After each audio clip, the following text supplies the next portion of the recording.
Untuk membahasnya, pemirsa telah bergabung bersama kita, pengamat pertahanan sekaligus Direktur Riset Indo-Pacific Strategic Intelligence atau ISI, Aisha Rashidillah Kusuma Sumantri. Selamat malam Mbak Aira, Assalamualaikum. Waalaikumsalam, selamat malam Mas Yudi. Terima kasih ya Mbak Aira sudah berkenan bergabung di Sindo Prime. Mbak Aira, kami penasaran, jadi Amerika Serikat kan mengklaim bahwa kekuatan militer Iran menurun.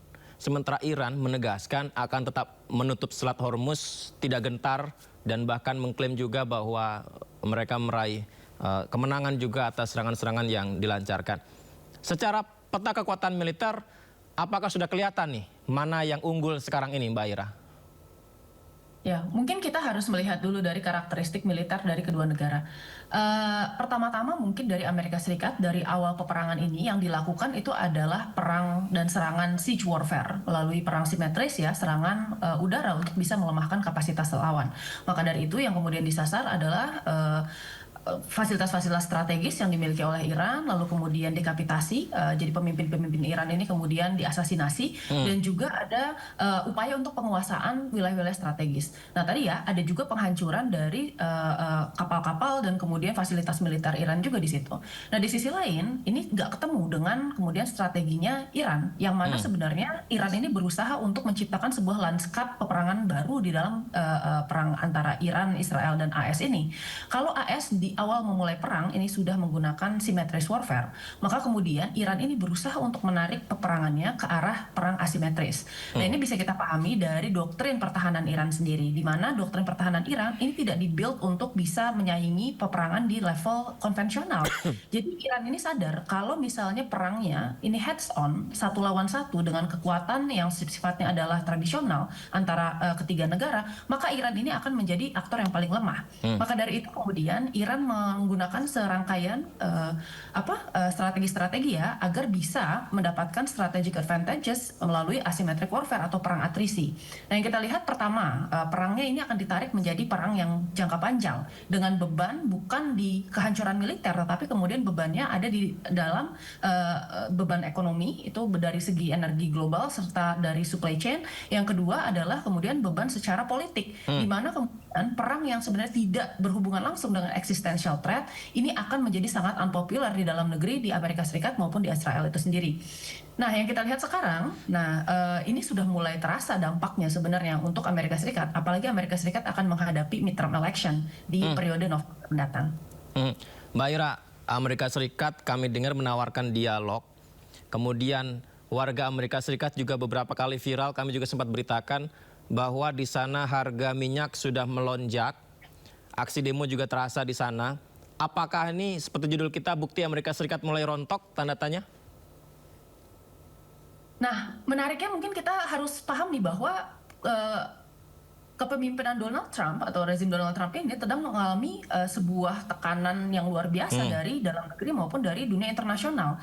Yang pertama kita lihat, tadi ya seperti yang kita ketahui bahwa harga minyak itu sudah hampir naik sekitar 100% dari yang tadinya hanya sekitar 60-70 USD per barel, sekarang naik menjadi sekitar 100 per barel. Meskipun kemarin sempat beberapa hari ini turun ya, karena adanya beberapa negara yang kemudian melepaskan cadangan minyaknya, dan kemudian juga Amerika Serikat kemarin dengan upaya-upaya untuk mendeeskalasi situasi, harga minyak ini sempat turun di pasaran. Tetapi ini tidak menghapus kenyataan bahwa sebenarnya perangnya masih berlangsung, gitu. Nah, kalau bisa ditanya apakah kemudian AS ini terdesak atau tidak, nah kita lihat di sini berarti kan ada kemudian efektivitas dari strategi yang dilaksanakan oleh Iran, bahwa tekanan politik ini sudah berlangsung sebenarnya dari awal perang saja sudah sangat tidak populer. Bahwa menurut Bloomberg hampir 59% masyarakat Amerika Serikat ini menolak terjadinya perang ini. Meskipun kita bagi lagi ya, ada yang kemudian terdiri dari masyarakat Republikan, dan rata-rata yang menolak ini sebenarnya adalah masyarakat yang liberal ya di Partai Demokrat gitu. Nah, tetapi mungkin kita lihat sebenarnya Trump ini juga harus memiliki legitimasi politik di dalam negeri untuk mengatakan bahwa ada alasan mengapa kemudian Amerika Serikat bisa berperang. Oleh karena itu, alasan yang kemudian dikemukakan oleh Amerika Serikat dari awal perang hingga kemudian sekarang itu selalu berubah-ubah. Mulai dari kemudian permasalahan senjata nuklir, mulai dari pelanggaran humanitarian, melalui dari kemudian pengambil alihan sumber daya yang kemudian ada di Iran, dan itu tidak jelas. Tetapi satu hal yang kita ketahui bahwa untuk bisa melakukan semua hal itu, ultimate goal yang harus dilakukan oleh Amerika Serikat adalah mengganti rezim Iran pasca revolusi tahun 70-an. Nah, ini yang kita lihat di sini sekali lagi, yang namanya power, ini kita harus akui bahwa Amerika Serikat ini merupakan kekuatan militer terkuat di dunia. Indikatornya jelas, dia punya kekuatan untuk melakukan power projection ke depannya, terutama karena dia memiliki kapal induk paling banyak ya, sekitar 12 kapal induk di dunia ini. Tetapi kemudian yang namanya kekuatan atau power dalam militer itu harus dilihat secara kontekstual penggunaannya. Gitu. Saya rasa sebenarnya di sini Amerika Serikat masih menggunakan strategi simetris untuk menghadapi pertahanan yang sifatnya asimetris, dan di dalam teori asymmetric warfare itu selalu menguntungkan pihak yang lebih kecil ketika pihak yang lebih kecil melakukan defense dengan cara-cara yang kemudian tidak langsung ya, apakah itu dengan melakukan tadi serangan dari segi ekonomi, apakah kemudian melakukan pressure secara diplomatik, apakah itu melakukan misalnya serangan melalui cognitive warfare dan lain-lain. Itu perlu kita pertimbangkan. Maka dari itu sekarang sebenarnya AS ini mengalami kesulitan juga. Jadi yang kita lihat sekarang strategi untuk kemudian bisa mengultimatum, strategi untuk kemudian bisa melakukan ceasefire, meskipun akhirnya ultimatumnya dibatalkan dan akhirnya ceasefire selama 5 hari, itu kita lihat sebagai sebuah strategi sebenarnya untuk take a break sebentar. Take a break, lalu kemudian dia akan recalibrating strategi. Ya, pause and recalibrating strategi. Bagaimana dia kemudian bisa pada akhirnya setelah pause ini menyesuaikan strateginya untuk bisa lebih baik adapting terhadap landscape peperangan ini. Apakah bisa disimpulkan bahwa artinya Amerika ini di luar prediksi analisa mereka dengan perkembangan perang yang terjadi hingga sekarang, Mbak Ira? Betul. Jadi di awal saya rasa ini sebenarnya ada beberapa kesalahan fatal yang kemudian dilakukan oleh Amerika Serikat. Yang pertama, serangan ini sebenarnya ini dilakukan premeditated, beda dengan yang dilakukan di Roaring Lion pertama di tahun 2025 kemarin. Nah, untuk yang kedua ini sebenarnya ini sudah direncanakan oleh Amerika Serikat. Tetapi Amerika Serikat melupakan satu hal, yaitu sebenarnya sekutu-sekutunya di Eropa dan kemudian di Asia Pasifik. Nah, satu hal yang membuat kenapa pada akhirnya Amerika Serikat susah untuk mendapatkan backup politik dari negara-negara tersebut dan dukungan militer, ini karena sebenarnya tidak ada konsultasi terlebih dahulu mengenai cost and benefit dari peperangan ini, serta kemudian konsultasi mengenai beban politik dan beban ekonomi dari peperangan yang akan dimulai oleh Israel dan Amerika Serikat. Itu yang pertama. Lalu yang kedua, kita lihat juga sebenarnya di sini Amerika Serikat ini sebenarnya cukup menarik ya, karena di sini ada kesalahan intelijen yang mungkin muncul dari AS yang kemudian banyak digumamkan oleh kemudian laporan-laporan intelijen yang kemudian ada di AS dan Israel, itu adalah bahwa Iran ini sebenarnya secara pemerintahan mirip dengan Syria, mirip dengan Lebanon. Lebanon, mirip dengan kemudian Irak ya, mirip dengan negara-negara lain gitu, Libya for example. Tetapi kan kita tahu bahwa Iran ini sebenarnya negara modern yang punya sistem konstitusi yang kuat. Jadi sebenarnya ada kesalahan intelijen dalam melaporkan bahwa perpecahan politik ya dan protes yang dilakukan oleh masyarakat Iran terhadap pemerintahnya ini adalah bentuk sebenarnya subordinasi dan bentuk makar untuk mengganti pemimpinnya. Padahal sebenarnya mereka tidak mempertimbangkan faktor kultural di situ, bahwa masyarakat Iran ini sebenarnya lebih kuat ketika diberikan tekanan eksternal dibandingkan ketika masyarakat Iran ini memiliki tadi ya pandangan politik yang terpecah-pecah. Mereka kohesinya sebenarnya menjadi kuat karena ada perilaku rally around the flag gitu. Baik, Mbak Ira, Amerika kan punya kekuatan militer yang luar biasa, pasti juga memiliki intelijen data yang juga luar biasa. Apa yang menyebabkan intelijen mereka seolah-olah salah perkiraan, salah analisa begitu tentang yang ada di Iran ini, Mbak? Jadi ada satu hal sebenarnya yang kita lihat, yang pertama adalah intelijen AS ini cukup menarik karena sebenarnya kita tahu ya dari segi pemerintahan yang kemudian ada sekarang, mereka akan berusaha untuk appeasing the leader sebenarnya. Jadi apa yang kita lihat di sini, kadang-kadang kita tuh ada terjebak di dalam echo chamber dan itu bisa terjebak di dalam lingkup intelijen, gitu ya. Kadang-kadang pemimpinnya itu mendengarkan apa yang sebenarnya ingin didengarkan, apa yang dia mau ya. Betul, bahwa keyakinan terkait masyarakat Iran ini membenci pemerintahnya dan kemudian ketika leadernya kemudian disingkirkan maka masyarakatnya akan mengambil alih, itu kemudian terus diulang-ulang. Bahkan sebenarnya sesuatu informasi yang tidak diakurat ketika kemudian diulang-ulang itu bisa berpotensi berubah menjadi belief yang akhirnya ditransendensikan sebagai action. Itu kemudian cara kerja dari kognitif proses ya dalam seseorang gitu. Khususnya di dalam intelijen juga ini berbahaya karena tadi selain kemudian ada echo chamber di dalam proses intelijennya, kita juga kadang-kadang berpengaruh ya bahwa ada proses birokrasi juga yang cacat secara tadi check and balance. Ketika tidak ada check and balance, maka kemudian rata-rata apa yang di feed in oleh kemudian proses intelligence ini adalah informasi-informasi yang sifatnya adalah ABS. Ini yang kemudian berbahaya Asal karena Bapak senang. betul, karena pada akhirnya informasi yang di feed itu menjadi tidak akurat gitu. Mbak Ira, tapi kan intelijen di sana juga bersekutu dengan Israel ya. Mossad kan juga memiliki intelijen yang canggih begitu. Kemampuan yang juga mumpuni. Menariknya memang sebenarnya Amerika Serikat ini termasuk salah satu pihak yang memang terlihat seperti punya kepentingan yang mendasar, tetapi sebenarnya tidak. Jadi operasi yang kemudian terjadi di Timur Tengah ini merupakan sebuah situasi yang telah digagas oleh Israel itu dari masa awal-awal Presiden Obama justru. Lobbynya telah dilakukan, bahkan secara terbuka di dalam pidato-pidato kenegaraannya, Netanyahu sebenarnya sudah mengatakan bahwa Netanyahu ini memiliki intensi untuk bisa menyerang Iran. Tetapi Amerika Serikat saat itu tidak menghiraukan kemudian keinginan Netanyahu untuk bisa memproses tersebut.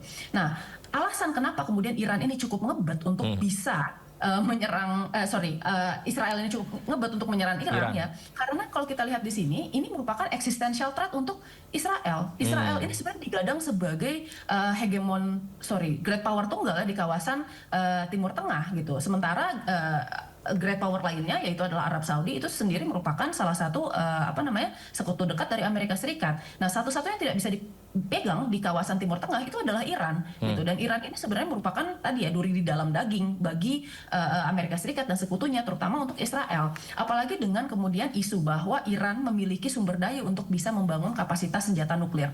Itu saja sudah menjadi salah satu ancaman bagi Iran gitu. Bagi Israel ya.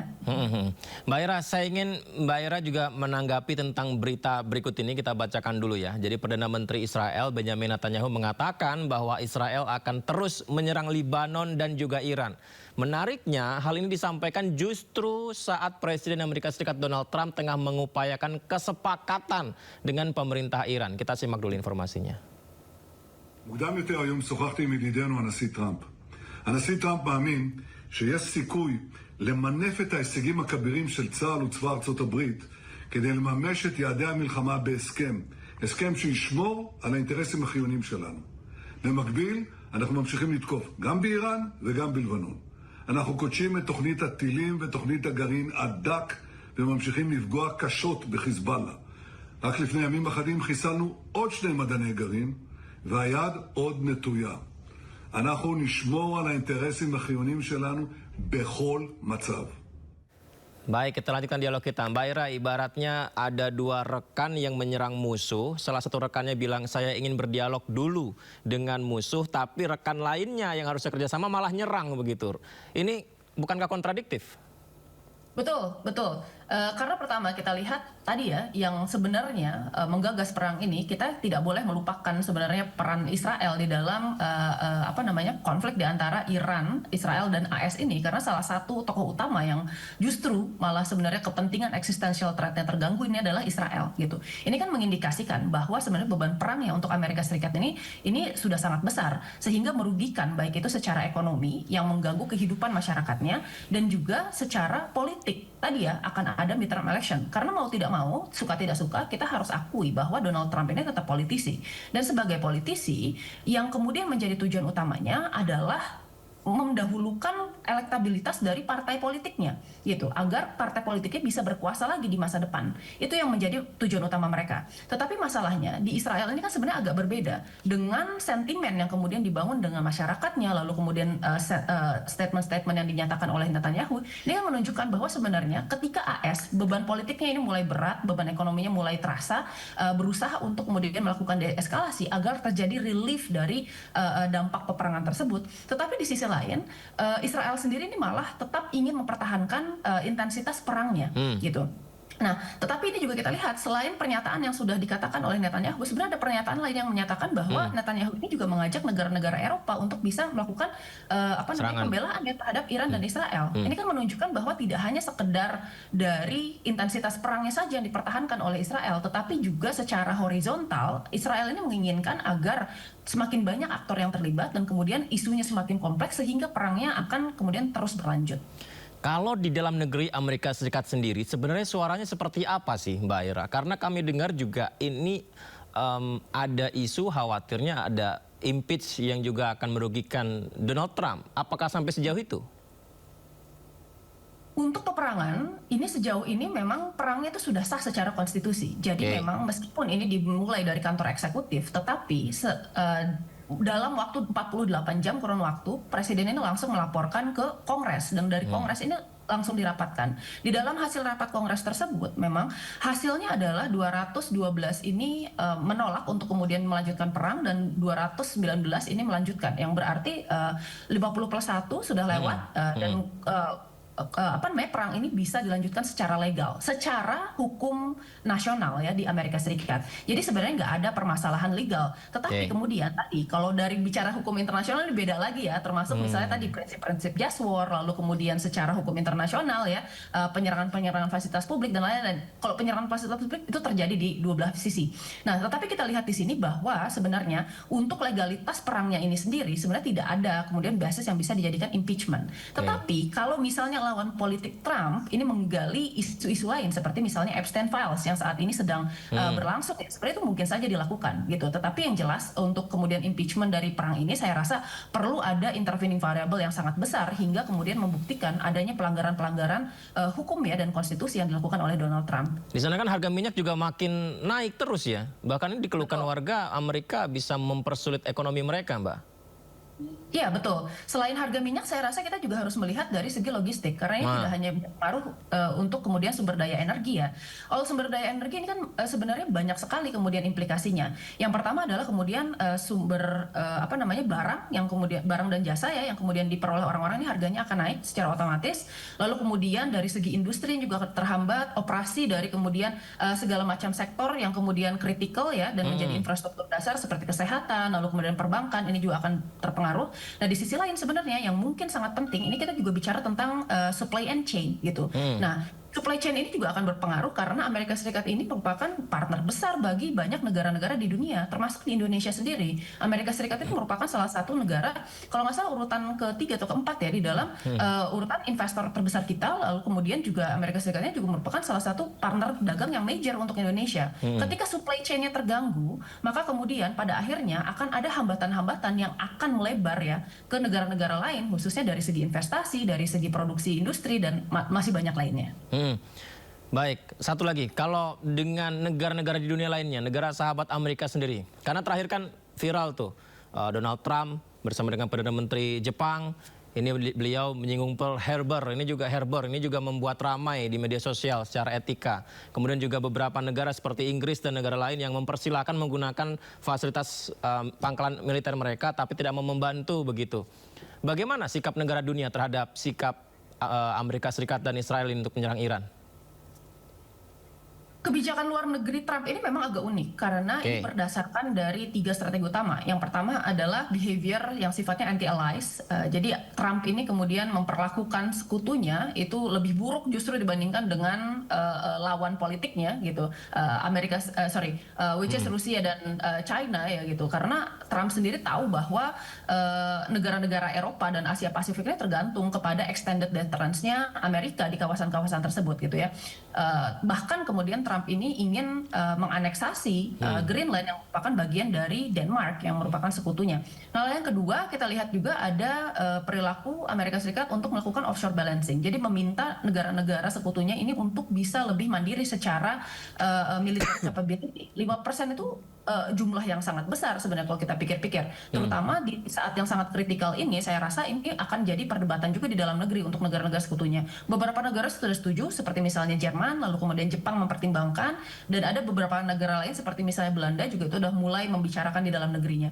Nah, lalu kemudian yang terakhir kita lihat juga ada perilaku vigilante juga. Kita nggak akan melekatkan ini pada sosok satu orang, tetapi kemudian kita akan melihat bahwa yang namanya tampuk kepemimpinannya juga berpengaruh terhadap behavior dan foreign policy dari satu negara secara keseluruhan.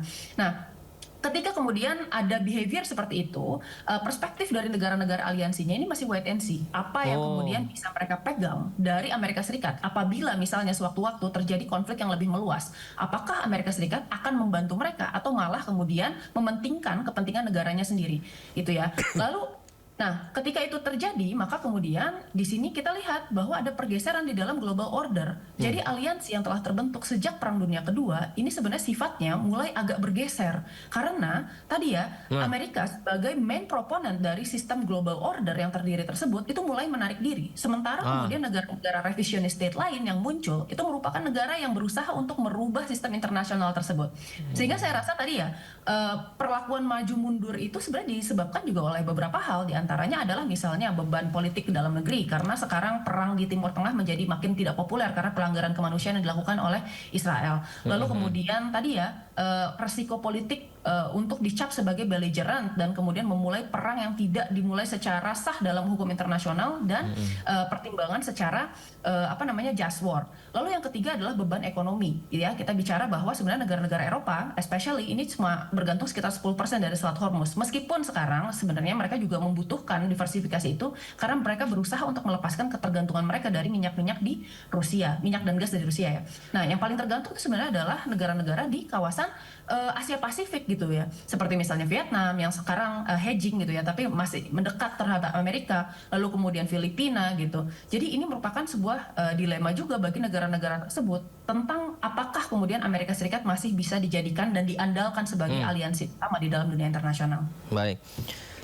Seru ya, selalu menarik ngobrol dengan Mbak Ira, tapi jujur di satu sisi agak deg-degan ya Mbak ya. Semoga saja perdamaian segera tercipta, ke depan juga semakin baik dan Indonesia bisa kuat lah, mandiri lah untuk bisa menjaga kesejahteraan rakyatnya dengan situasi global yang terjadi. Mbak Ira, terima kasih banyak ya. Aisyah Rashidillah Kesuma Sumantri, selamat malam. Nanti semoga saja bisa kita dialog kembali. Assalamualaikum.